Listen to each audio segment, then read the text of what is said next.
Welcome to the beginning of the 1920 APFA Week 5 season. Today we start Week 5 off with an October 24th, 1920 game from Douglas Park in Rock Island, Illinois, as the Chicago Cardinals, coming in at 1-0-1, take on the 3-1 Rock Island Independents. In attendance were about 4,000 people, and you're scoring by quarters. There was no score after one. In the second quarter, Arnie Wyman of the Independents caught a 6-yard pass from Sid Nichols. Sid Nichols converted the BAT, and the Independents led 7-0. That would be your final score, as the Rock Island Independents would get to 4-1, the Chicago Cardinals dropping to 1-1-1. Thank you for joining us. Stay tuned for more Week 5 action. Week 5 in the APFA season continues on Sunday, October 24th, 1920, as the Columbus Panhandles, coming in at 0-3, travel to Mack Park in Detroit to take on the 1-1 Detroit Heralds.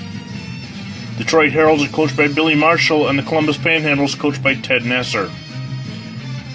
Here's your scoring by quarters. There was no score in the second quarter, in the first quarter. Then in the second quarter, the Heralds returned an interception 85 yards for a touchdown. The 2-point conversion was unsuccessful, and Detroit would go on to win 6-0. The Heralds get to 2-1, while the Panhandles fall to 0-4. Please stay tuned for more Week 5 action. Week 5 action continues as the 2-0-1 Rochester Jeffersons host the non-league Syracuse Stars on Sunday, October 24th, 1920. The Jeffersons come into the NFL action at 2-0-1, coached by Jack Forsythe, as they host the non-league opponent Stars. Here is the scoring by quarters. In the first quarter, the Stars got a touchdown from an unknown distance through the air. The extra point was apparently converted, and the Stars led 7-0. Then in the second quarter, Jim Laird ran the touchdown in from an unknown distance. Hal Clark hit the extra point, and the Jeffersons tied the Stars up at 7-all. Then Hal Clark got an unknown reception from Jim Laird. Hal Clark hit the extra point, and the Jeffersons led 14-0.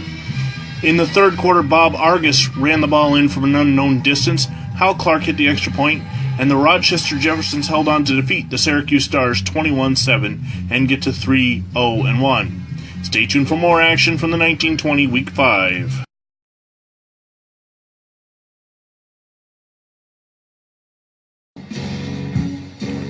The fourth game of the 1920 Week 5 season features the non-league Toledo Maroons coming to Buffalo Canisius Field to take on the Buffalo All-Americans. The All-Americans, coached by Tommy Huguet, come into the game at 3-0 in front of about 6,000 people on Sunday, October 24th, 1920, to host the Maroons.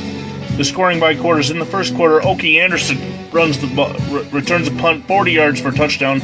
Heine Miller hits the extra point, and the All-Americans lead 7-0. Then Okie Anderson returns a punt 50 yards for a touchdown. Heine Miller hits the extra point, and the All-Americans lead 14-0 after one. In the second quarter, Tommy Huguet runs the ball in. Heine Miller hits the extra point, and the All-Americans take a 21-0 lead. Then Bodie Weldon kicks the 35-yard field goal to give the All-Americans a 24-0 lead at the half. In the third quarter, Okie Anderson runs the ball in again. Heine Miller hits the extra point, and the All-Americans lead is now 31-0. In the fourth quarter, Okie Anderson gets his fourth touchdown of the day, running the ball in and Heine Miller hits the extra point, giving the All-Americans a 38-0 win and get to 4-0. Stay tuned for more games from Week 5, 1920. The fifth game of the 1920 Week 5 season features the Decatur Staleys, coached by George Hallis, coming into the game at 3-0, traveling to Cubs Park to take on the 1-0-1 Chicago Tigers, coached by Gil Falcon. On Sunday, October 24th, 1920, in about front of 5,000 people. The scoring by quarters: in the second quarter, Pard Pierce ran the ball in from 55 yards out. Hugh Blacklock hit the extra point, and the Staleys led 7-0. Then Jimmy Konzelman hit a 30-yard field goal in the third to give the Staleys a 10-0 lead, at which they would finish and win the game to get to 4-0. The Tigers dropped to 1-1-1. Thank you for joining, and stay tuned for more Week 5 action. Week 5 action continues as the 0-1-1 Cleveland Tigers travel to Akron League Park to take on the 3-0 Akron Pros.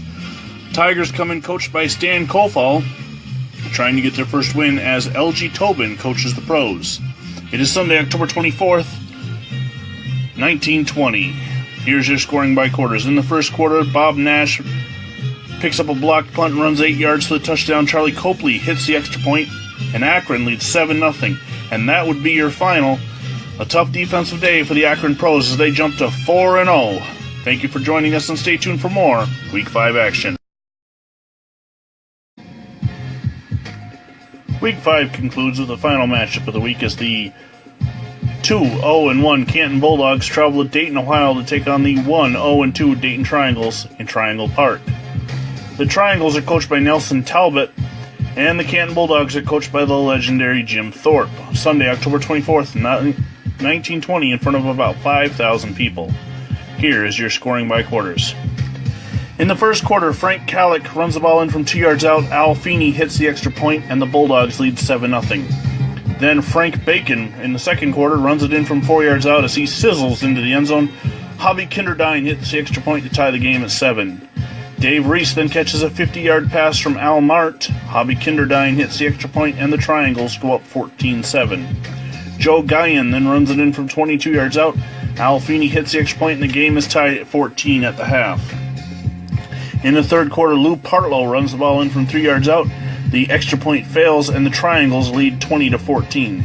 Then Jim Thorpe hits a 45-yard field goal to cut the Triangle lead to 20-17. In the fourth quarter, the Bulldogs' Jim Thorpe hits a 35-yard field goal to tie the game at 20. There is no overtime in regular season until the 1970s, so the game ends in a 20-20 tie. The Bulldogs fall to 3-0-1, and the Triangles raised to 2-0-2. I think I had the records wrong at the beginning. Doesn't matter. That concludes Week 5. Stay tuned in the coming weeks for Week 6. Thank you.